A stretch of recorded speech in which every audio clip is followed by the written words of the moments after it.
محبت اور خوف جو ہے اللہ تعالیٰ سے یہ عبادت کی بنیاد ہے، عبادت کی بنیاد ہے، محبت بھی اور خوف بھی، اور دونوں ہی چیزیں بندے کے اندر اس کے رب کے ساتھ تعلق کے اندر لازمی ہونی چاہیے۔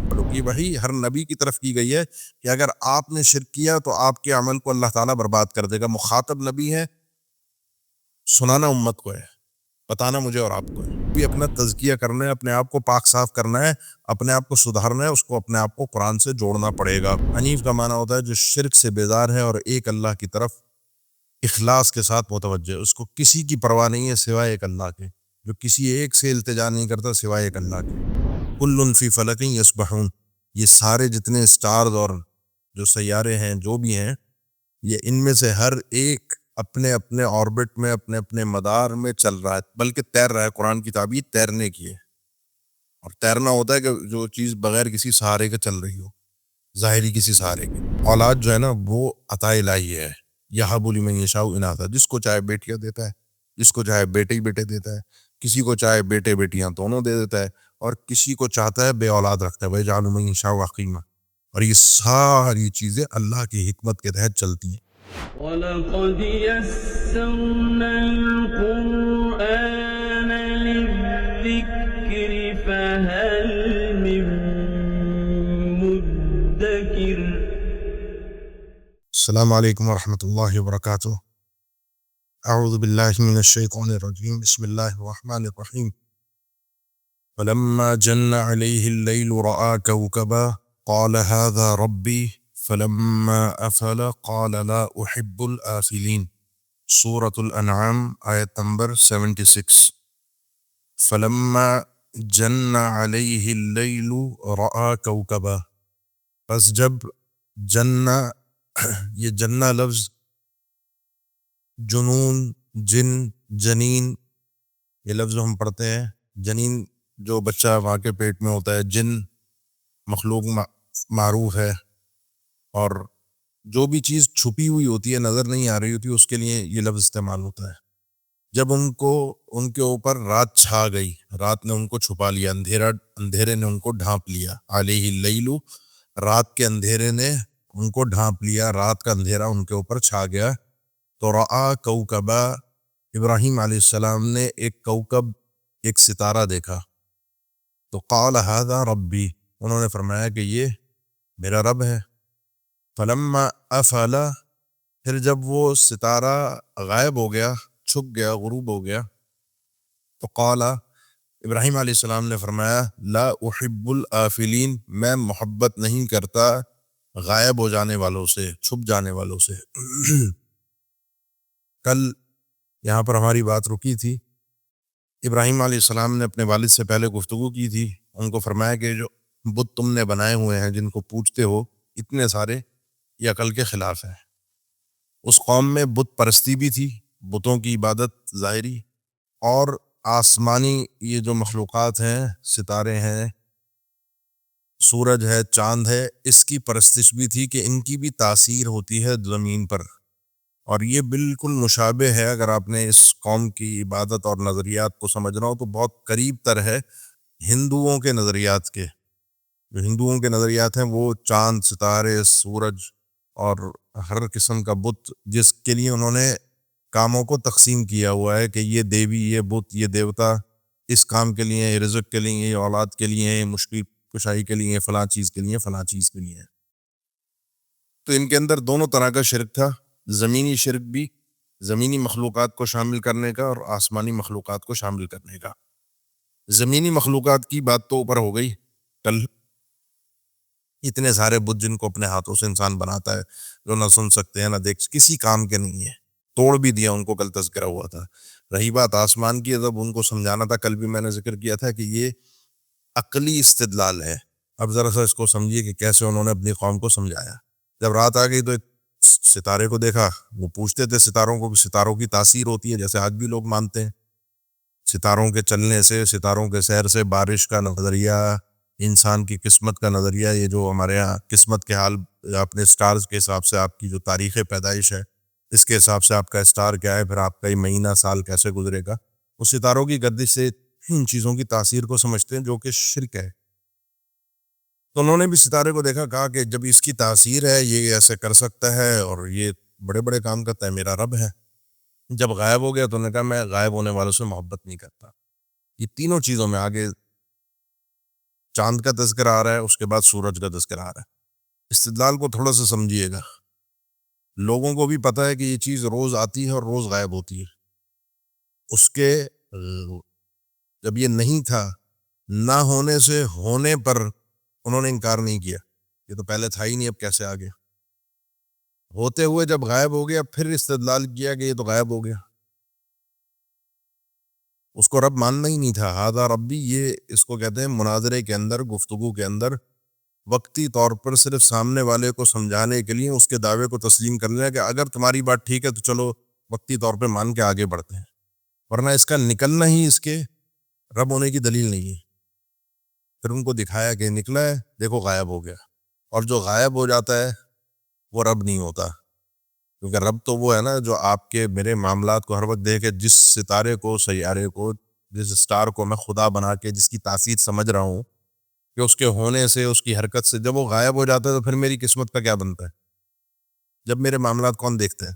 جو چیزیں غائب ہو جاتی ہیں وہ خود اپنے آپ کو نہیں سنبھال سکتی, وہ میرے اور آپ کے معاملات کو کیسے سنبھالیں گی؟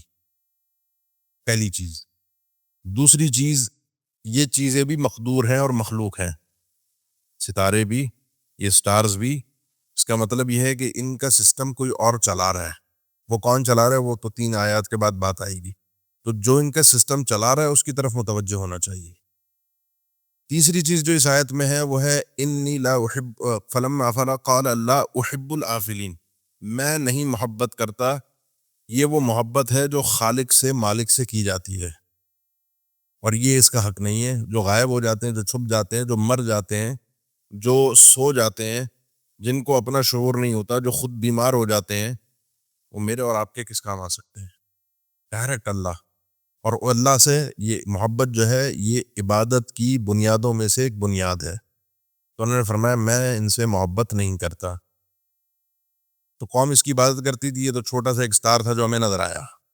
فلما رأى القمر, یہ اب آسمانی مخلوقات, کیونکہ آیت کا آغاز, جب مسئلے کا آغاز ہوا ہے وہ یہیں سے ہوا کہ نوری ابراہیم ملکوت السماوات والارض, ابراہیم علیہ السلام کو آسمان اور زمین کا یہ جو سارا سسٹم تھا وہ دکھایا گیا تھا. کیسے؟ اب وہ جب رب نے دکھایا تو ان کو معلوم ہے کہ یہ سب مقدور ہیں, یہ سب کسی کے آرڈر پر چلتے ہیں, ان کو پورا سسٹم عطا کیا گیا ہے. سورج ایک دن بھی آپ نے کبھی دیکھا ہو لیٹ ہو گیا ہو, اس کے جو راؤنڈ ہے, اس کا جو چکر ہے, زمین کا, آسمان کا, چاند کا, وہ کوئی آگے پیچھے ڈائریکشن چینج ہو گئی ہو. کل فی فلک یسبحون, یہ سارے جتنے سٹارز اور جو سیارے ہیں جو بھی ہیں, یہ ان میں سے ہر ایک اپنے اپنے آربٹ میں, اپنے اپنے مدار میں چل رہا ہے, بلکہ تیر رہا ہے. قرآن کی تعبیر تیرنے کی ہے, اور تیرنا ہوتا ہے کہ جو چیز بغیر کسی سہارے کے چل رہی ہو, ظاہری کسی سہارے کے. تو یہ مقدور ہے, ان کو کوئی چلا رہا ہے, کوئی پاور ہے, اور وہ پاور جو ہے, وہ طاقت جو ہے, وہ جو چلانے والا ہے, وہ اصل خدا ہے, وہ اصل مالک ہے, وہ اصل رب ہے جو عبادت کے لائق ہے. اب چھوٹے سے بڑے پر منتقل ہوئے. فلما رأى القمر بازغا, جب انہوں نے چاند کو دیکھا, اور قوم چاند کی بھی عبادت کرتی تھی, بازغا چمکتا ہوا, روشن, سٹار سے بڑا نظر آتا ہے ہمیں تو, ایسے آج کی ترقی تو ہمیں بتاتی ہے کہ چھوٹا ہے. قال هذا ربی, قوم اس کی عبادت کرنے, چلو وہ نہیں تو اب یہ میرا پروردگار ہے, یہ رب ہے. فلما افلا, تھوڑی دیر میں اس نے بھی غائب ہونا تھا اور وہ ہو گیا. یہاں پر بھی وہی استدلال اپنا, قوم کو عقلی اعتبار سمجھایا, جس کو کہتے ہیں مشاہدہ. دیکھو یہ رب ہے, اب نہیں ہے, اب کیسے رب ہوگا جب یہ خود غائب ہو گیا, تو اب میرے مسئلے کون سنبھالے گا؟ فلما افلا, جب وہ غائب ہو گیا تو انہوں نے فرمایا لئن لم یہدنی ربی, اگر نہیں رہنمائی کی, نہیں ہدایت دی میرے پروردگار نے مجھے, لأکونن, تو ہو جاؤں گا میں من القوم الظالمین, گمراہ قوم میں سے. ہدایت تو رب کی طرف سے مل چکی تھی, یہ تو قوم کو سمجھا رہے تھے, یہ تو قوم کو اب تبلیغ کر رہے ہیں, آگے پوری وضاحت آ رہی ہے. یہاں ہدایت سے مراد ہدایت کا استمرار ہے, اور اس پر میں اگلی 2 آیات کے بعد بات کرتا ہوں کہ استمرار, استقامت, یہ ہدایت پر کتنی اہم اور ضروری چیز ہے. فلما رأى الشمس بازغة, پھر جب انہوں نے تیسرا اس سے بڑا سٹار دیکھا جو کہ سورج تھا, ہماری آنکھوں سے عام طبعی طور پر ساری انسانیت، ساری زمین کے اوپر رہنے والی انسانیت بآسانی ان تینوں چیزوں کا مشاہدہ کرتی ہے۔ باقی جو اب کہاں کہاں کتنے کتنے بڑے بڑے اسٹارز دریافت ہو چکے ہیں، جن کے آگے سورج جو ہے وہ ایک ڈاٹ کی مانند بھی اب نہیں رہا، اللہ عالم وہ ہے بھی نہیں ہے، کتنے بڑے ہیں کتنے نہیں ہیں۔ ہمارا اپنے رب کے کلام پر ایمان ان معلومات سے کئی گنا زیادہ ہونا چاہیے۔ تو بہرحال سورج ہمارے سامنے روشن چمکتا ہوا ہمیں نظر آ رہا ہے، روز صبح نکلتا ہے، ٹائم سے نکلتا ہے، اس کی ایک ٹائمنگ ہے، سال سال سے آپ دیکھیں اب کیلنڈر بنا ہوا ہے اس کا سورج کا، اور بالکل اسٹائل سے وہ چل رہا ہے۔ آپ تو میں اور آپ گھڑی دیکھتے ہیں، ادھر اذان ہو جاتی ہے، ادھر نماز پڑھنے، کوئی اب ہم میں سے سورج کو جا کے دیکھتے ہیں غروب ہو گیا، طلوع ہو گیا، زوال ہو گیا، ایک مثل ہو گیا، نہیں ہوا۔ تو انہوں نے جب سورج کو دیکھا بعض جگہاً اور زیادہ چمکدار تھا، وہ تو اور زیادہ روشن ہے۔ قال ھذا ربی، انہوں نے کہا یہ میرا رب ہے۔ ھذا اکبر، یہ تو دیکھو بڑا بھی ہے، سب سے بڑا ہے، اب تک جتنے ہم نے یہ سب دیکھے ان سب میں سب سے بڑا ہے۔ اور قوم اس کو پوجتی تھی سورج کو، جیسے آج بھی ہندو پوجتے ہیں۔ فلما افلت، جب وہ سورج بھی غائب ہو گیا، تو قال یا قومی، اب قوم سے اپنے عقیدے کا کھل کر اظہار کیا کہ دیکھو آسمانی کوئی مخلوق خدا نہیں ہے۔ تو کہا اے میری قوم کے لوگوں، انی بریء مما تشرکون، دیکھو میں بیزار ہوں، بری ہوں، میرا کوئی تعلق نہیں ہے ان تمام چیزوں سے جن کو تم اللہ کے ساتھ شریک کرتے ہو، یہ کوئی چیزیں رب نہیں ہے۔ اور انسان کو ایسے موقع پر اپنے عقیدے کا کھل کر جب سمجھائے تو کھل کر اظہار بھی کرنا چاہیے، ان کو پورا سٹیپ بائی سٹیپ طریقے سے دکھا کر مشاہدے کے ساتھ پورا عقلی طور پر سمجھا دیا۔ جب سمجھا دیا کہ یہ کوئی خدا نہیں ہے، ان میں سے کوئی بھی عبادت کے لائق نہیں ہے، تو کون ہے؟ سوال ہی پیدا ہوتا ہے جب یہ آپ نے سب کی نفی کر دی کہ یہ نہیں ہے، یہ نہیں ہے، یہ نہیں ہے، یہ بگڑی بنانے والا نہیں ہے، یہ آپ کا مشکل کشا نہیں ہے، یہ حاجت روا نہیں ہے، یہ آپ کے مسئلوں کو، پرابلم کو سالو نہیں کر سکتا، یہ آپ کے کسی کام نہیں آ سکتا۔ سوال یہ پیدا ہوتا ہے مجھے تو چاہیے نا کوئی کہ جس کی طرف میں پلٹوں، وہ ہے جو سارا سسٹم چلا رہا ہے۔ اب اس کا تعارف اگلی آیت میں ہے، انی وجہت وجہی للذی، میں متوجہ ہوتا ہوں اپنے چہرے کو، وجہی اپنے چہرے کو متوجہ کرتا ہوں، اپنے چہرے سے اللہ کی طرف، اپنا رخ اللہ کی طرف کرتا ہوں، للذی، اس ذات کی طرف، فطر السماوات والارض، جس نے آسمان اور زمین، آسمانوں کو اور زمین کو پیدا کیا ہے۔ یہ اللہ کے تعارف میں یہاں پر خصوصی طور پر یہ بات اس لیے ہے کیونکہ ابھی ساری گفتگو آسمان کے حوالے سے ہوئی تھی، جن چیزوں کا آسمان میں پوجا جا رہا ہے، تو فرمایا یہ سب چیزیں اللہ کی پیدا کردہ ہے، اللہ فاطر ہے ان کا۔ اور فاطر ایسا ہے کہ وہ اس کی اس خلقت کے اندر بڑی خوبصورتی ہے اور بڑا سسٹم ہے، بڑی آرگنائز ہے یہ سارا سسٹم۔ میں اپنے چہرے کو، چہرے سے مراد پورا وجود ہے کہ اپنے آپ کو عبادت کے اعتبار سے اللہ کی طرف متوجہ کرتا ہوں، حنیفاً، حنیف کا معنی ہوتا ہے جو شرک سے بیزار ہے اور ایک اللہ کی طرف اخلاص کے ساتھ متوجہ، اس کو کسی کی پرواہ نہیں ہے سوائے ایک اللہ کے، جو کسی ایک سے التجا نہیں کرتا سوائے ایک اللہ کے۔ اور پھر مزید تاکید کے ساتھ فرمایا وما انا من المشرکین، میں مشرکین میں سے نہیں، یہ جتنا کچھ آپ نے اوپر دیکھا ہے جو تم سے گفتگو ہوئی ہے سب کا سب شرک تھا اور میں مشرک نہیں ہوں۔ کھل کر انسان کو جب گفتگو ہو تو اپنے عقیدے کا، اپنے منہج کا اظہار کرنا چاہیے، یہ انبیاء کا طریقہ کار رہا ہے۔ مجاملہ چھپا کر رکھنا، کسی کو برا لگے گا، کسی کو اچھا لگے گا، میں نے صرف اپنے رب کو اچھا کر کے اپنے آپ کو دکھانا ہے اور اپنے رب کی عبادت کو ثابت کرنا ہے۔ میں اسی کے لیے زمین پر پیدا، میرا اسلوب اچھا ہو، انداز اچھا ہو، اخلاق اچھا ہو، لیکن الفاظ کے اندر شرما شرمی، الفاظ کے اندر چھپاؤ، کسی کا خیال کرنا، جس بندے کو اللہ کا خیال نہیں ہے وہ مخلوق کا خیال کرتا رہے، کیا فائدہ؟ پورا کھل کر بیان کیا۔ جب بات پوری ہو گئی تو قوم کو چاہیے تھا، سمجھ جاتے، بالکل پرفیکٹ عقلی طریقے سے انہوں نے سمجھایا تھا ابراہیم علیہ السلام نے، بہترین انداز میں۔ انہوں نے کہا نہیں، وحاجہ قوم نے تو محاجت کی، آگے سے دلیل کا جواب دلیل کی صورت میں دینا شروع کیا۔ تو اوپر جو ابراہیم علیہ السلام نے جن مخلوقات کا تذکرہ کیا، ان کی اگر آپ کو تفصیل دیکھنی ہو تو سورۃ الشعراء کے اندر اور سورۃ صافات کے اندر کل بھی میں نے تذکرہ کیا تھا، ان مخلوقات کو انہوں نے اچھے طریقے سے واضح کر کے پھر اللہ تعالیٰ کا تعارف کروایا، الذی فطر السماوات والارض، وہ اللہ جو فاطر ہے آسمان و زمین کا۔ تو سورۃ شعراء میں جب اللہ تعالیٰ کا تعارف ابراہیم علیہ السلام نے کروایا اپنے رب کا، تو ان کی جن جن کو پوچھتے تھے انہوں نے فرمایا نہ یہ سنتے ہیں، نہ دیکھتے ہیں، نہ نفع نقصان کے مالک ہیں، نہ کسی کام آ سکتے ہیں، نہ کچھ، میرا پروردگار وہ ہے الذی خلقنی فہو یہدین، جس نے مجھے پیدا کیا وہ میری رہنمائی کرتا رہا، ہدایت بھی اس نے مجھے دی، والذی وہ یطعمنی ویسقین، جو مجھے کھلاتا بھی ہے، جو مجھے پلاتا بھی ہے، والذی یمیتنی ثم یحیین، وہ وَإِذَا مَرِضْتُ فَهُوَ يَشْفِينِ، اور جب میں بیمار ہوتا ہوں تو شفا بھی اکیلے اس کی طرف سے آتی ہے، والذی یمیتنی، اور وہ اللہ وہی ہے جو مجھے دوبارہ مارے گا بھی اور پھر ثم یحیین، پھر زندہ بھی کرے گا، والذی اطمع ان یغفر لی خطیئتی یوم الدین، وہ وہی ہے جس کے بارے میں مجھے امید ہے اللہ سے کہ وہ میرے لرزشوں کو، خطاؤں کو کل قیامت کے دن درگزر فرما کے مجھے معاف کر دے گا۔ دنیا اور آخرت کے سارے فوائد جڑے ہوئے ہیں رب تعالیٰ کے ساتھ، صرف ایک اللہ کے ساتھ۔ قوم نے نہیں مانا، وحاجہ قوم لڑ پڑی، قوم نے آگے سے محاجت کی، مناظرہ کیا، اس دلیل کے بعد اپنی دلیل دی۔ تو ابراہیم علیہ السلام نے، وہ دلیل کیا ہوتی؟ وہ دلائل نہیں ہوتے، وہ ایک ڈوبتے کو تنکے کا سہارا، اس قسم کی چیزیں ہوتی ہیں، وہ انہوں نے پیش کرنی تھی۔ ابراہیم علیہ السلام نے ایک ہی جملے کہا، قال تحاجونی فی اللہ وقد ہدان، کہ تم مجھ سے جو یہ محاجہ کر رہے ہو، جو یہ مناظرہ کر رہے ہو، جو حجت بازی کر رہے ہو، جو دلیل پہ دلیل دے رہے ہو، یہ اللہ کے بارے میں جو تم کر رہے ہو، وقد ہدان، وہ اللہ تو وہ ہے جس نے مجھے خود ہدایت دی ہے۔ یہ ساری ہدایت جو میں گفتگو کر رہا ہوں، یہ ساری رب تعالیٰ کی طرف سے دی ہوئی ہے۔ ولا اخاف ما تشرکون به، اور میں نہیں ڈرتا ان سے جن کو تم اللہ کے ساتھ شریک کر، تمہارے خداؤں کا مجھے ڈر نہیں ہے۔ کیوں؟ کیونکہ وہ کچھ بگاڑ ہی نہیں سکتے، ان کے پاس جب انسان کو پتہ چل جائے کہ سامنے والا کچھ نہیں کرتا تو اسے ڈرے گا تھوڑی۔ الا ان یشاء ربی شیئا، الا یہ کہ میرا پروردگار چاہے کچھ، تو پھر الگ بات ہے۔ اگر میرے پروردگار نے چاہا کہ میں ڈر جاؤں تو میں ڈر جاؤں گا ان سے۔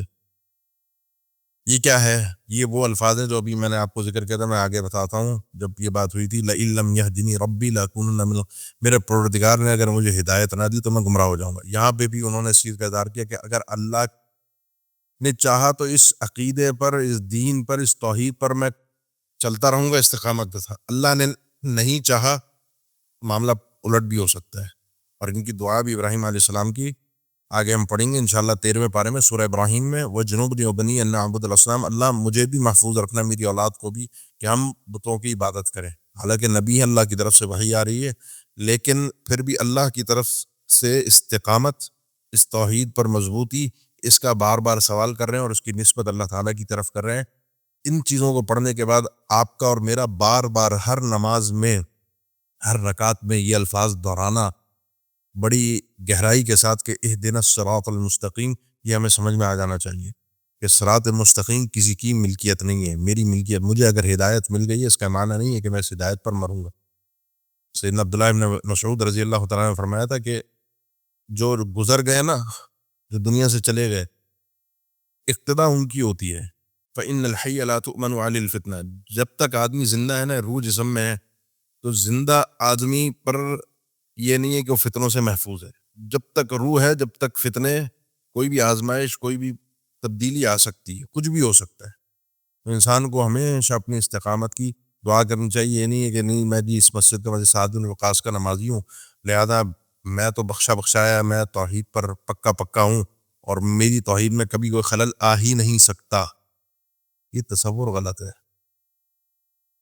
شیطان آپ کو اور مجھے چھوڑنے والا نہیں ہے، اس نے استقامت کی ہمیشہ دعا کیجیے۔ یہی ابراہیم علیہ السلام نے فرمایا، رب نے اگر چاہا تو الگ بات ہے، لیکن تمہارے ان بتوں سے، ان معبودان باطلہ کا مجھے کوئی ڈر نہیں، کیونکہ کچھ بگاڑ نہیں سکتا۔ اور یہی بات ہود علیہ السلام نے 12ویں پارے میں سورہ ہود میں اللہ تعالیٰ نے ذکر فرمائی ہے کہ جب انہوں نے کہا تھا قوم ہود نے کہ ہمیں لگتا ہے کہ ان نقول الا تراک بعض آلہتنا بسوء، ہمارے بعض خداؤں نے جن کو تم برا بلا کہتے ہو، جن کو ہم پوچھتے ہیں، انہوں نے تمہاری عقل کو وہ خراب کر دیا ہے، کوئی ان کی طرف سے تمہاری اوپر آفت آ گئی۔ انہوں نے کہا نہیں، ایسا نہیں ہے، میں اللہ کے علاوہ من دونہ فکید جميعا ثم لتنظرون انی توکلت علی اللہ ربی وربکم، میرا تو بھروسہ صرف اور صرف اللہ پر ہے، میں تمہارے ان خداؤں سے، ان کی طرف سے کسی آنے والی آفت سے ڈرتا نہیں ہوں۔ کہ ان کی بعض اوقات ایسا ہوتا ہے جنات سحر کا کوئی معاملہ ہوتا ہے تو لوگ ڈر رہے ہوتے ہیں اگر کچھ کیا تو پتہ نہیں میرے اوپر الٹا کچھ نہ ہو جائے۔ آپ کو اللہ کے علاوہ کسی اور سے ڈرنے کی ضرورت نہیں ہے۔ اگر آپ کا اللہ پر بھروسہ ہے، کوئی آپ کا کچھ نہیں بگاڑ سکتا۔ وسع ربی کل شیء علما، میرا پروردگار وسیع ہے ہر چیز پر بطور علم کے، یعنی مستقبل میں کیا ہوگا یہ تو میرے رب کو پتہ ہے۔ میں توحید پر رہتا ہوں نہیں رہتا، میرے رب کو پتہ ہے۔ ابھی یہ ہے کہ مجھے تمہارے معبودان باطلہ سے کوئی ڈر اور خوف نہیں ہے، افلا تتذکرون، کیا تم سمجھ نہیں پا رہے، نصیحت حاصل نہیں کر پا رہے؟ بات کو سمجھو، نصیحت حاصل کرو، اپنے آپ میں تبدیلی لاؤ۔ پھر ان کو سمجھایا کہ دیکھو وَكَيْفَ أَخَافُ مَا أَشْرَكْتُمْ، اور میں کیسے ڈروں ان سے جن کو تم اللہ کے ساتھ شریک کر رہے ہو، یہ بت ہیں، یہ سیارے ہیں، ستارے ہیں، سورج چاند ہیں، ان سے میں ڈر جاؤں۔ وَلَا تَخَافُونَ أَنَّكُمْ أَشْرَكْتُمْ بِاللَّهِ، اور تم نہیں ڈرتے کہ تم اللہ کے ساتھ شرک کرتے ہو۔ میرا نہ ڈرنا بالکل درست ہے، میں نہیں ڈر رہا، میں بالکل صحیح کر رہا ہوں، کیونکہ یہ کچھ نہیں کر سکتے۔ تم اللہ کو جانتے ہو، تم اللہ کو پہچانتے ہو، اللہ کو جاننے اور پہچاننے کے بعد بھی تم اللہ کے ساتھ شریک کرتے ہو، اور تم اللہ سے نہیں ڈر پا رہے، حالانکہ تمہیں اللہ سے ڈرنا چاہیے تھا۔ وَلَا تَخَافُونَ أَنَّكُمْ أَشْرَكْتُمْ بِاللَّهِ، اور تم نہیں ڈر رہے کہ تم اللہ کے ساتھ شرک کرتے ہو، مَا لَمْ يُنَزِّلْ بِهِ عَلَيْكُمْ سُلْطَانًا، وہ شرک جس کے اوپر نہیں نازل فرمائی اللہ تعالیٰ نے تم پر کوئی دلیل، شرک کرنے کی اللہ نے کوئی دلیل تمہیں نہیں دی، اور تم پھر بھی اللہ سے نہیں ڈر رہے۔ اوپر محبت کا تذکرہ تھا، یہاں پر خوف کا تذکرہ ہے، اور یہ محبت اور خوف جو ہے اللہ تعالیٰ سے، یہ عبادت کی بنیاد ہے، عبادت کی بنیاد ہے، محبت بھی اور خوف بھی، اور دونوں ہی چیزیں بندے کے اندر اس کے رب کے ساتھ تعلق کے اندر لازمی ہونی چاہیے۔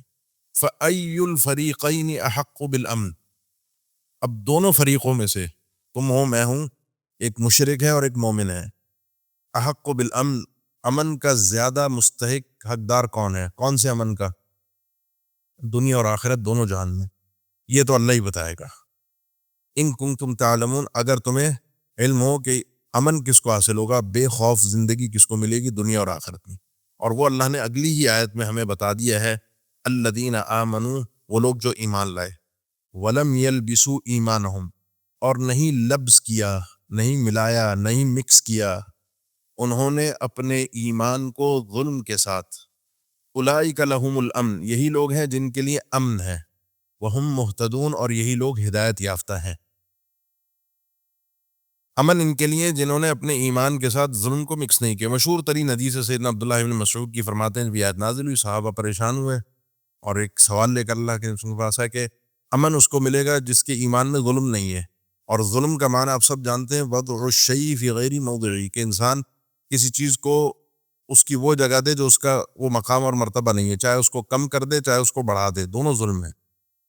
ظلم تو ہم سے صبح شام ہم سے بھی ہوتا ہے، صحابہ نے فرمایا اینا لا یظلم نفسہ، کون ہے ہم میں سے جس سے ظلم نہیں ہوتا، جس کا مطلب امن نہیں ملے گا؟ تو اللہ کے نبی صلی اللہ علیہ وسلم، وہ معنی نہیں ہے جو تم سمجھ رہے ہو، یہ وہ ظلم ہے جس کو اللہ تعالیٰ نے اپنے بندے ابراہیم علیہ السلام کی زبانی قرآن مجید میں ہی سورہ لقمان میں ذکر فرمایا، ان الشرک لظلم عظیم، یہ شرک جو ہے سب سے بڑا ظلم ہے۔ اب تین آپ کے پاس مرحلے ہیں، یہ سب سے بڑا ظلم آپ کے پاس نہیں ہے شرک، آپ کو امن کامل ملے گا، مکمل امن، شرک نہیں ہے اور کوئی بھی ظلم نہیں ہے، وہ کوئی بھی ظلم، کوئی بھی گناہ، اور گناہ سارے ظلم ہے، لیکن وہ اس آیت میں اس صورت کے اندر مراد نہیں ہے، لیکن جیسے جیسے گناہ ہوتے جائیں گے ویسے ویسے وہ ظلم کا کمال کم ہو جائے گا، اصل امن ملے گا۔ اصل امن کیا ہے؟ بالآخر جنت، وہ اللہ کی مشیت پر ہے، اللہ آپ کے اور میرے گناہوں کو معاف کر دے اور ویسے ہی جنت میں بھیج دے۔ لیکن امن سٹارٹنگ میں تو آدمی گھبرایا ہوا تو ہوگا نا، حساب کتاب ساری چیزیں، نام اعمال میں چیزیں موجود ہوں گی، یہ سارے ظلموں سے اگر بچ کر آئے گا تو مکمل امن ملے گا۔ صرف شرک سے بچ کر آیا، باقی چیزیں کھاتے میں تھیں، تو اس کو اصل امن ملے گا، بالآخر جنت۔ اور اگر یہ ظلم کے ساتھ آ گیا، اس والے ظلم کے ساتھ جو اس آیت میں ہے، تو امن ختم ہو جائے گا، جنت نہیں مل سکتی۔ تو پرائیورٹی کس چیز میں ہے؟ دیکھنا کیا ہے؟ اب یہ پورا ظلم کی وضاحت اللہ تعالیٰ نے اگلی آیات میں کی ہے کہ یہ ظلم بڑا خطرناک ہے، شرک جو ہے بڑا خطرناک ہے، اس کو بڑی گہرائی کے ساتھ اور بڑے اہتمام کے ساتھ سمجھیے گا۔ وَتِلْكَ حُجَّتُنَا آتَيْنَاهَا إِبْرَاهِيمَ عَلَىٰ قَوْمِهِ، یہ ہماری حجت تھی، یہ ہماری طرف سے عطا کردہ دلیل تھی، آتَيْنَاهَا جو ہم نے دی، ابراہیم کو، عَلَىٰ قَوْمِهِ ان کی قوم کے خلاف، جو پیچھے آپ نے حجت سنی ان کی، وحاجه قوم قال تحاجوني في الله وقد هدان ولا اخاف ما تشركون به الا ان يشاء ربي شيئا وكيف اخاف ما اشركتم. یہ جو دلیل انہوں نے پیش کی، یا اس سے پہلے والی دلیل بھی فلما جن علیہ اللیل رأى کوكبا، یہ مختلف اہل تفسیر کے اقوال ہیں. یہ کس نے ان کو عطا کی؟ اللہ تعالیٰ نے. اس موقع پر بعض اوقات ویسے بھی اصل علم، حصول علم یہ توفیق الہی سے ہی ہوتا ہے. میں سیکھتا ہوں، پڑھتا ہوں، اللہ توفیق دے تو دین کو سیکھ سکتا ہوں، نمبر ایک.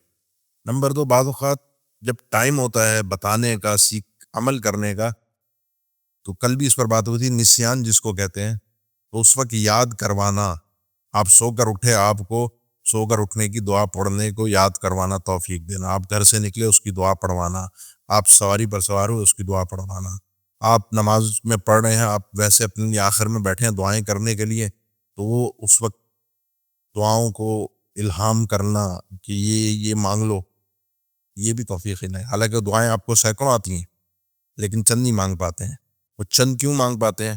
وہ ہے آتیناھا علی ابراہیم علی قوم. یہ اللہ عطا کرتا ہے اس وقت اس دلیل کو استعمال کرنا، اس وقت اس آیت کو، اس وقت اس حدیث کو استعمال کرنا. نرفع درجات من نشاء، ہم بلند کرتے ہیں جس کے چاہتے ہیں درجات کو، جس کو چاہتے ہیں ہم مقام عطا کر دیتے ہیں. یہ اللہ کیا اختیار ہے. اللہ یصطفی من الملائکۃ رسلا ومن الناس، اللہ چنتا ہے، اللہ اختیار کرتا ہے. اس پر کسی کو اعتراض نہیں ہونا چاہیے ابراہیم علیہ السلام کو کیوں مقام ملا، کسی اور کو کیوں نہیں ملا. یہ عطا الہی ہے. مقام، درجات اللہ نے ابراہیم علیہ السلام کو کیا دیے؟ ایک پہلے ہے، باقی آگے آ رہے ہیں جو ان کو درجے ملے. پہلا درجہ جو ہے وہ دلائل ہیں جو اللہ تعالیٰ نے ابراہیم علیہ السلام کو عطا کی. اس میں بعض مفسرین اس موقع پر لکھا ہے، بلکہ اکثر نے، عالم، عامل اور معلم.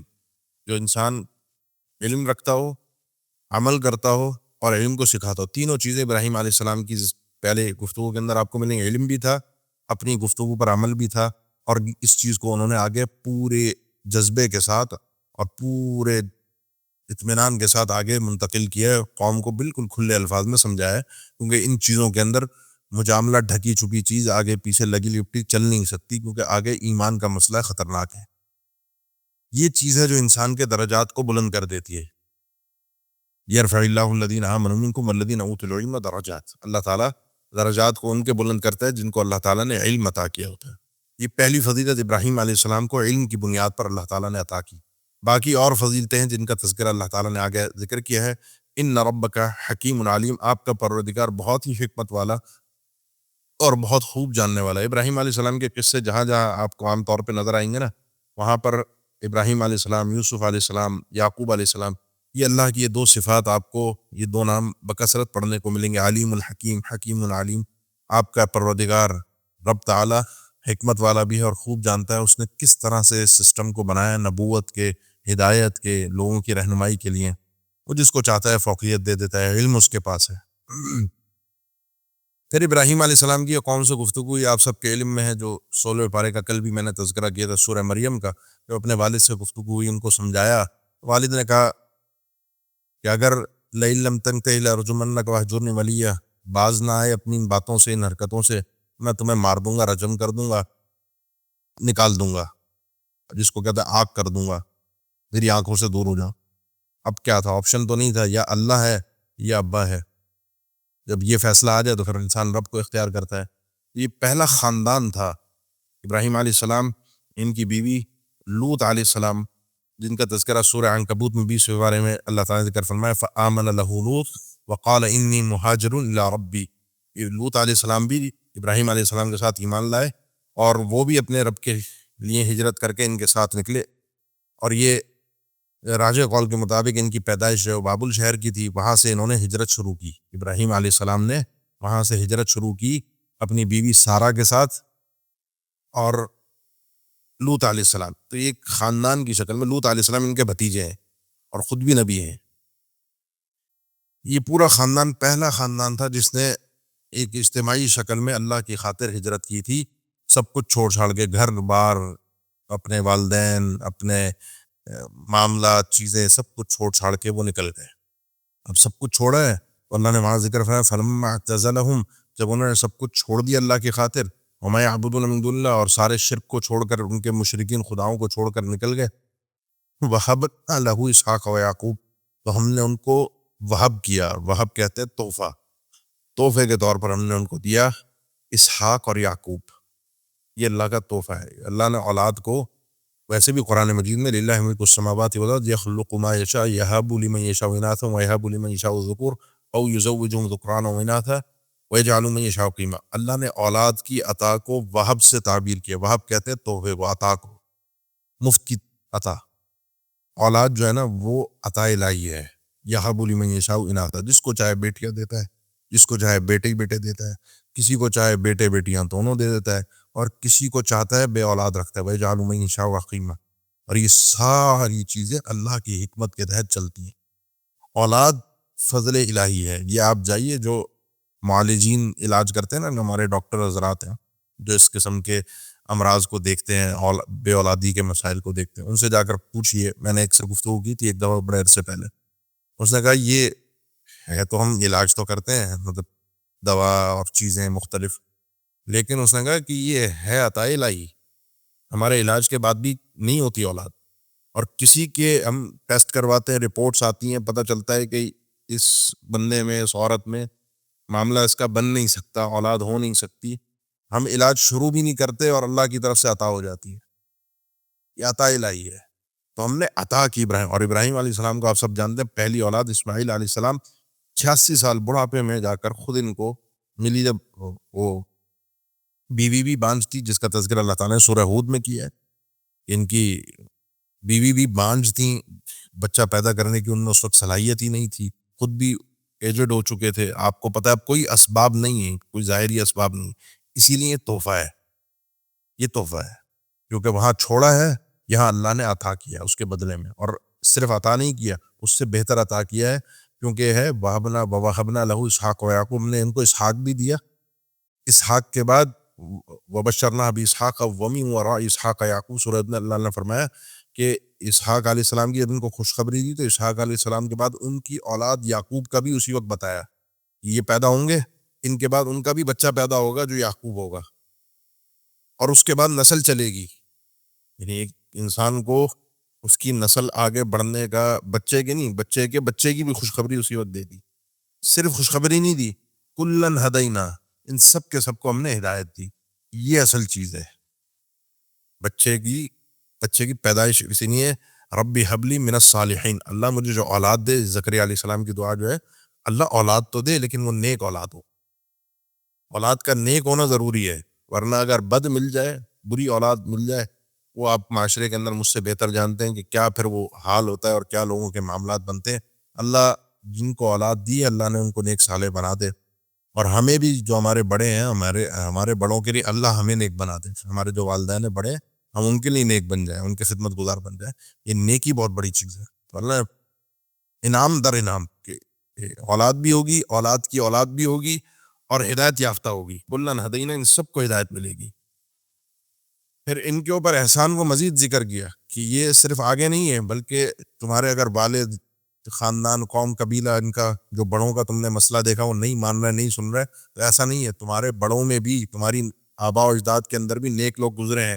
وَنُوحًا هَدَيْنَا مِن قَبْلُ، اس سے پہلے نوح علیہ السلام کو بھی ہم نے ہدایت دی.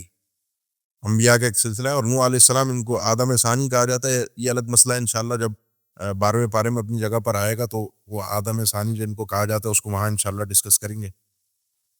وَنُوحًا هَدَيْنَا مِن قَبْلُ، اس سے پہلے نوح علیہ السلام کو بھی ہم نے ہدایت دی. وَمِن ذُرِّيَّتِهِ، اور ان کی اولاد میں. کن کی اولاد میں؟ یہ اہل علم نے دونوں چیزیں ذکر کی ہیں کہ نوح علیہ السلام کی اولاد میں یا ابراہیم علیہ السلام. کلام گفتگو ابراہیم علیہ السلام کے متعلق ہو رہی ہے کہ ابراہیم علیہ السلام کی اولاد میں بھی داؤد، سلیمان، ایوب، یوسف، موسیٰ اور ہارون علیہم السلام، یہ سب کے سب ہدایت یافتہ لوگ ہیں، انبیاء ہیں. وَكَذَلِكَ نَجْزِي الْمُحْسِنِينَ، اور اسی طرح ہم احسان کرنے والوں کو بدلہ دیتے ہیں. ان میں احسان کرنے والا ابراہیم علیہ السلام، سب کچھ چھوڑ دیا میری خاطر. اور میں نے پہلے بھی آپ کو تذکرہ کر دیا سورہ بقرہ میں، ابراہیم علیہ السلام کو اللہ نے ہر اعتبار سے، ہر زاویے سے آزمایا تھا. ماں باپ کیا، خاندان کیا، ان کا اپنا نفس کیا، ان کی اپنی اولاد کیا، بیوی کیا، بچہ کیا، ذبح کرانا، ان کو چھوڑ کے آ جانا. کہیں اس کے دل میں کسی بھی زاویے میں کسی بھی سائڈ پر اللہ کے علاوہ کوئی اور تو نہیں ہے. اپنا نفس بھی قربان کرنے کو تیار ہے, بھی بچوں کو بھی چھوڑ دیا, ماں باپ کو بھی یہ سب چیزیں ہوتی ہیں, یہ ہے احسان. اور جب کوئی احسان کرتا ہے والذین اہتدوا زادہم ھدی وآتاہم تقواہم, جو ہدایت کی راہ پر چلتا ہے اللہ اس کو مزید ہدایت عطا کرتا ہے. جو اللہ کے لیے ایک قدم بڑھاتا ہے, جو حدیث قدسی ہے, میری طرف کوئی جو ہے نا ایک بالشت آتا ہے, میں ایک ہاتھ اس کے طرف آتا ہوں, کوئی چل کر آتا ہے میں دوڑ کر آتا. اللہ کی طرف جب قدم بڑھتے ہیں نا تو پھر اللہ کی طرف سے رسپانس بڑا خوبصورت ہوتا ہے, انسان کے تصور سے باہر ہوتا ہے. تو انہوں نے یہ کیا, ان کو یہ ملا. وزکریا و یحییٰ و عیسیٰ و الیاس, یہ چاروں انبیاء کے جو نام ہیں ان کی آپ دیکھیں تو یہ بھی سب نسل ابراہیم سے ہیں, یعقوب علیہ السلام کی نسل سے ہیں. کیونکہ پہلے بھی میں نے ذکر کیا تھا جتنے انبیاء آئے ہیں ابراہیم علیہ السلام کے بعد وہ سب کے سب ابراہیم علیہ السلام کی نسل سے ہیں, جس کو اللہ تعالیٰ نے سورہ عنکبوت میں ذکر کیا ہے.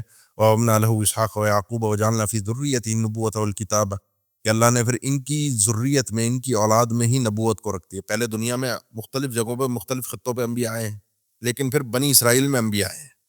اور یہ فضیلت اللہ نے ان کو کیوں دی ہے اس کی وجہ بھی آگے آ رہی ہے.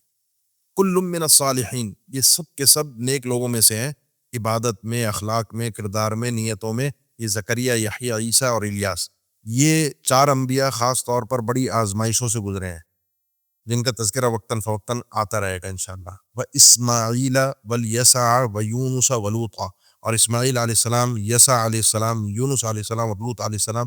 وکلن, ان میں سے ہر ایک کو فضلنا, ہم نے فضیلت دی, علی العالمین, سارے جہان کے لوگوں پر جو ان کے وقت میں موجود تھے. یہ فضیلت ساری جو بیان ہو رہی ہے یہ ابراہیم علیہ السلام کی بیان ہو رہی ہے. اور یہ سب ومن آبائہم, ان کے آبا میں سے, کن کے؟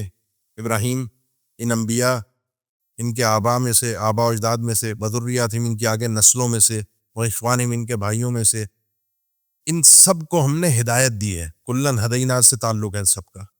یہ ہدایت جو ہے اللہ تعالیٰ نے ان کے بڑوں کو بھی دی, ان کے آگے نسلوں کو بھی دی, بھائیوں کو. لوط علیہ السلام کا جو تذکرہ آپ نے بیچ میں پڑھا ہے وہ جو ہے وہ ابراہیم علیہ السلام کے بھتیجے ہیں, نوح علیہ السلام کی اولاد میں سے. وَاجْتَبَيْنَاهُمْ, ہم نے ان سب کو چنا, یہ ہمارا اختیار ہے, ہم نے ان کو نبوت عطا کی. وَهَدَيْنَاهُمْ إِلَىٰ صِرَاطٍ مُسْتَقِيمٍ, اور ہم نے ان کو سیدھی راہ کی طرف ہدایت دی. یہ ہمارا, ان کے لیے, یہ ہماری طرف سے ان کے اوپر یہ فضل تھا. ذَلِكَ هُدَى اللَّهِ, یہ ہے اللہ کی ہدایت. يَهْدِي بِهِ مَن يَشَاءُ مِنْ عِبَادِهِ, کہ جو اللہ تعالیٰ ہدایت دیتا ہے جس کو چاہے اپنے بندوں میں سے, جس کو چاہے اللہ ہدایت دیتا ہے. ان کو اللہ نے چنا ہے نبوت کے لیے. یہ تقریباً سبھی نے ذکر کیا ہے. ابراہیم اور نوح علیہ السلام کو آپ نکال دیں, لوط علیہ السلام کو آپ نکال دیں, تو 15 انبیاء ہیں جو ابراہیم علیہ السلام کی نسل کے یہاں پر ذکر ہوئے ہیں. ابراہیم علیہ السلام, نوح علیہ السلام اور لوط علیہ السلام, اس کے بعد 15 ہیں, یعنی ٹوٹل 18 انبیاء ہیں. اللہ نے فرمایا وَلَوْ أَشْرَكُوا, یہ جو آیت شروع تھی نا, الَّذِينَ آمَنُوا وَلَمْ يَلْبِسُوا إِيمَانَهُمْ بِظُلْم, اپنے ایمان کے ساتھ انہوں نے ظلم نہیں ملایا. اللہ نے فرمایا وَلَوْ أَشْرَكُوا, اگر یہ 18 انبیاء میں سے کوئی ایک بھی شرک کر لیتا, لَحَبِطَ, تو حبوط ہو جاتا, برباد ہو جاتا, تباہ ہو جاتا, عنہم, ان سے, ہر وہ چیز, ما كانوا يعملون, جو عمل کر رہے تھے. ان کی ساری نیکیوں کو اللہ تعالیٰ برباد کر دیتا. یہ وہی جملہ ہے, وہی بات ہے, إِلَّا أَن يَشَاءَ رَبِّي شَيْئًا, میرے پروردگار نے اگر چاہا تو میں ان سے نہیں ڈروں گا, آگے کا مجھے نہیں پتا. اللہ نے ان کے بارے میں فرما دیا. یہ ہے ایک, ان کے بارے میں اللہ نے بتایا, یہ سب گزر چکے تھے. اللہ کے نبی پر جب یہ وحی آئی تو یہ سب گزر چکے تھے, لیکن ان کو ان کی زندگی میں بھی یہ بتایا گیا ہے وَلَقَدْ أُوحِيَ إِلَيْكَ وَإِلَى الَّذِينَ مِن قَبْلِكَ, یہ وحی اللہ کے نبی آپ کی طرف بھی کی جا رہی ہے اور آپ سے پہلے ہر ایک کی طرف کی گئی ہے. وہ وحی اللہ نے کیا کی, لَئِنْ أَشْرَكْتَ لَيَحْبَطَنَّ عَمَلُكَ, یہ وحی ہر نبی کی طرف کی گئی ہے کہ اگر آپ نے شرک کیا تو آپ کے عمل کو اللہ تعالیٰ برباد کر دے گا. مخاطب نبی ہے, سنانا امت کو ہے, بتانا مجھے اور آپ کو ہے. اب میں نے جو آیت شروع کی تھی الذین آمنوا ولم یلبسوا ایمانہم بظلم, انسان کو اگر امن چاہیے, ایک ہے اصل امن جو کہ جنت, اور ایک ہے کمال امن. اب آپ کوشش کریں کسی کو بگڑا ہوا دیکھیں, برباد دیکھیں, دنیا میں غرق دیکھیں, بالکل اللہ سے باغی ہے, اس کو جب اللہ کے دین کی طرف لائیں تو کم از کم کوشش کریں کہ اس کو اصل امن حاصل ہو جائے, شرک سے بچے. میں شرک اگر ہے میرے بھائی، کوئی بھی نیکی انسان کتنی بھلائیاں کتنی خوبیاں لے کر بارگاہ الہی میں پہنچ جائے، لَحَبِطَ عَنْهُمْ مَا كَانُوا، اسی لیے یہیں سے آغاز ہوتا ہے گفتگو کا، انبیاء کا آغاز یہیں سے ہے، ہدایت کا آغاز یہیں سے ہے۔ میں مثال اکثر دیتا ہوں کہ ایک انسان ہے نا، بیمار ہے، اس کو کینسر ہے، اس کو شوگر ہے، بلڈ پریشر ہے، ہاتھ میں زخم بھی ہے، چوٹ بھی ہے، اور بھی 6-8 بیماریاں، ایک ہاسپٹل میں ایڈمٹ ہے، ڈاکٹرز کا پینل ہے جو اس کا علاج کرتا ہے، مختلف چیزوں کو دیکھتا ہے۔ اب یہ سارے ڈاکٹر بیٹھ کے، چونکہ اس کے ہاتھ پہ زخم ہے نا، انگلی پہ چوٹ لگی ہوئی ہے، وہ نظر آ رہی ہے، کٹ لگا ہوا ہے، خون نکلا ہے، اس کو تکلیف بھی ہو رہی ہے، اور وہ سارا ڈاکٹر کا پینل بیٹھ کے اس کی زخم کے علاج کے بارے میں مشورہ کرے، اس کو کیسے بینڈیج کرنی ہے، کیا کرنا ہے، یہاں کو اس کو سکون آ جائے، بھئی یہ ظاہری طور پہ سیٹ ہو جائے، اندر جو ہے نا بس اس کو چھوڑ دو، بس اس کو ظاہری، یہ عقل مند ڈاکٹرز ہوں گے اور یہ علاج کامیاب ہوگا۔ یہ بھی ٹھیک ہے، قابل توجہ ہے، لیکن یہ جتنا مرض ہے اتنی اس کو توجہ دینی ہے۔ اگر کوئی مرض نہ ہو تو پھر آپ اس کو توجہ پوری دیں، لیکن اور امراض ہیں جن میں خطرناک ترین مرض ہے جو کہ کینسر ہے، نظر نہیں آ رہا، اس کو اگر آپ نے روکا نہیں، اس کی روک تھام کے لیے، یہ بندہ مر جائے گا، ظاہری طور پہ زخم ٹھیک ہو جائے گا لیکن اندر سے کینسر اس کو کھا جائے گا۔ ایک آدمی ہے، شرک بھی ہے، گناہ بھی ہیں، معصیتیں بھی ہیں، حرام بھی کھا رہا ہے، سود بھی کھا رہا ہے، جھوٹ بھی بول رہا ہے، گانے بھی سن رہا ہے، بدکار بھی ہے، شراب بھی پیتا ہے، آپ کو فکر ہے کہ اس کی میں شراب چھڑوا دوں، آپ کو فکر ہے میں اس کے بے ربی چھڑوا دوں، یہ حرام کھانا چھوڑ دے، شرک پر بات نہیں کرو، وہ کینسر ہے، وہ اس کو کھا جائے گا، مار دے گا، وہ شرک اس کو، یہ سب چیزیں چھوڑنے کے باوجود بھی وہ کامیاب نہیں ہو سکے گا۔ لیکن شرک چھوڑ گیا اگر، باقی چیزوں کا موقع نہیں مل سکا، بالآخر تو امن مل جائے گا نا، بالآخر تو بچ جائے گا، اور اصل یہ ہے کہ انسان کسی طریقے سے جہنم سے بچ جائے۔ تو وَلَوْ أَشْرَكُوا لَحَبِطَ عَنْهُمْ مَا كَانُوا يَعْمَلُونَ أُولَٰئِكَ الَّذِينَ آتَيْنَاهُمُ الْكِتَابَ وَالْحُكْمَ وَالنُّبُوَّةَ، یہی وہ لوگ ہیں جن کو ہم نے کتاب بھی عطا کی، حکمت بھی عطا کی، اور نبوت بھی عطا کی۔ سارے انبیاء میں آپ دیکھیں تو جو کتاب رسولوں کو ملی ہے، آگے انبیاء اس کتاب کو فالو کرتے آئے ہیں، نبوت تو سب کو ملی ہے، سارے کے سارے انبیاء ہیں۔ فَإِن يَكْفُرْ بِهَا هَؤُلَاءِ، اگر آپ کی یہ قوم کفر کرتی ہے، اللہ کے رسول کو اب خطاب ہے، اب بات آپ صلی اللہ علیہ وسلم کی طرف آ گئی ہے، اگر یہ لوگ اس کا انکار کرتے ہیں، اس نبوت کا، فَقَدْ وَكَّلْنَا بِهَا قَوْمًا، تو ہم نے اس کے لیے ایسی قوم سپرد، ہم نے سپرد کیا اس چیز کو ایسی قوم کے، لَيْسُوا بِهَا بِكَافِرِينَ، جو اس کے ساتھ کفر کرنے والے نہیں ہیں۔ یہ قوم قریش اگر کفر کر رہی ہے تو قریش کے علاوہ 20 آئے ہیں جو ایمان لے کر آئے ہیں، اور گفتگو کا آغاز جو ہوا تھا وہ وہیں سے ہوا تھا۔ میں نے جب یہ ابراہیم علیہ السلام کی گفتگو شروع ہوئی تھی، وہاں ذکر کیا تھا کہ قُلْ أَنَدْعُو مِن دُونِ اللَّهِ، یہاں سے بات شروع ہو رہی ہے۔ اس کی ایک مثال اللہ تعالیٰ نے بیچ میں ذکر کی ابراہیم علیہ السلام کی، اور اس کے بعد اللہ کے نبی صلی اللہ علیہ وسلم کے لیے تسلی، آپ گھبرائیے نہیں۔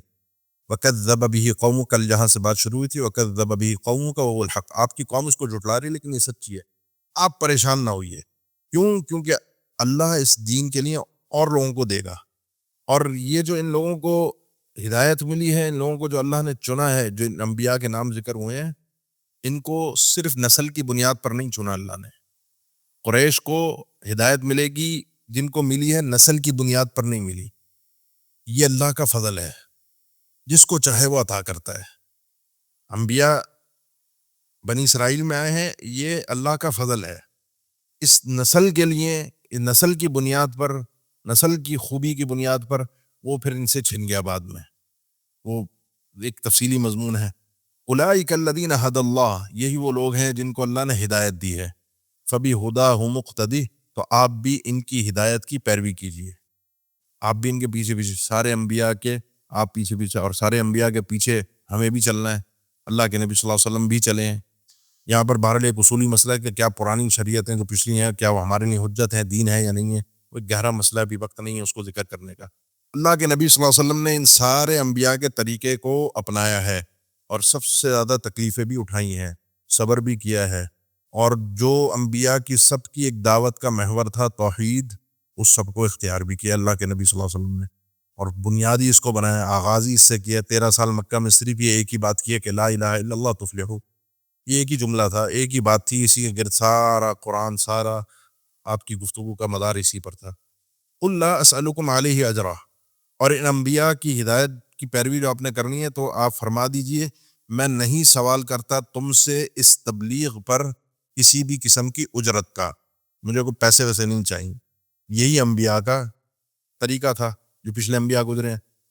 سورہ یاسین میں اللہ تعالیٰ نے ذکر فرمایا یا قوم اتبعوا المرسلین اتبعوا من لا یسألکم اجرا، میری قوم رسولوں کی پیروی کرو، یہ اور ان لوگوں کی پیروی کرو جو تم سے کوئی پیسوں کا سوال نہیں کرتے۔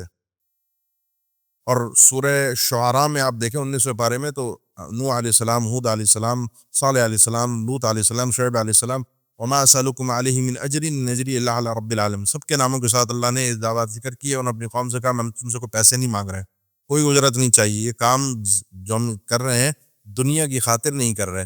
یہی انبیاء کا طریقہ، آپ ان کو بھی قریش کو بتا دیجئے، آپ جب صلی اللہ علیہ وسلم جو تبلیغ کر رہے ہیں اس میں آپ کو کچھ دنیا نہیں چاہیے، دنیا کے مفادات نہیں چاہیے۔ ان ہوا الا ذکر للعالمین، یہ قرآن مجید صرف اور صرف نصیحت ہے تمام جہانوں کے لیے۔ جس کو بھی سیکھنا ہے، جس کو بھی اپنا تزکیہ کرنا ہے، اپنے آپ کو پاک صاف کرنا ہے، اپنے آپ کو سدھارنا ہے، اس کو اپنے آپ کو قرآن سے جوڑنا پڑے گا۔ قرآن سے ایک دفعہ انسان جوڑ دے اپنے آپ کو، قرآن اس کی نیا پار لگا دیتا ہے، اس کو پار، قرآن سے تعلق بڑا انسان کے لیے بڑا مفید ہوتا ہے۔ تو یہ قرآن سے آپ نصیحت کرتے رہیے، کل بھی اس پر بات ہوئی تھی، قرآن ہی سمجھاتے رہیے، آپ کو گھبرانے کی ضرورت نہیں ہے۔ آگے تھوڑا سا موضوع اسی ریلیٹڈ تو ہے اس سے، لیکن تھوڑا سا چینج بھی ہو رہا ہے اور ہمارا کلاس کا وقت بھی پورا ہو گیا ہے، تو کل انشاءاللہ اگلی آیت سے اپنے سبق کا آغاز کریں گے انشاءاللہ الرحمن۔ جو چیز اللہ تعالیٰ نے کہہ دی ہے اس کو اسی طرح سے مان لینا اور پھر اس پر اسی طریقے سے عمل کر لینا، یہ اللہ کا ایک احترام ہے، ایک مقام ہے جو انسان اللہ کو دے دے کلی طور پہ۔ اطاعت جس کو کہتے ہیں کہ فرما برداری، تسلیم کر لینا، مان لینا۔ حق وہ ہوتا ہے کہ جو اپنے خلاف بھی جا رہا ہو تب بھی اس کا اظہار کیا جائے۔ جو آدمی اپنے اندر یہ طاقت پیدا کر لیتا ہے کہ اپنے خلاف حق بولنے کی، وہ انسان کامیاب ترین انسان ہوتا ہے، حق کو ماننے والا ہوتا ہے۔ یعنی اللہ کا یہ فرمان بھی ہے تبارک الذی نزل الفرقان علی عبدہ لیکون للعالمین نذیرا، بڑی بابرکت ہے وہ ذات جس نے اس فرقان کو نازل فرمایا قرآن مجید کو تاکہ آپ صلی اللہ علیہ وسلم سارے جہان والوں کو ڈرائیں۔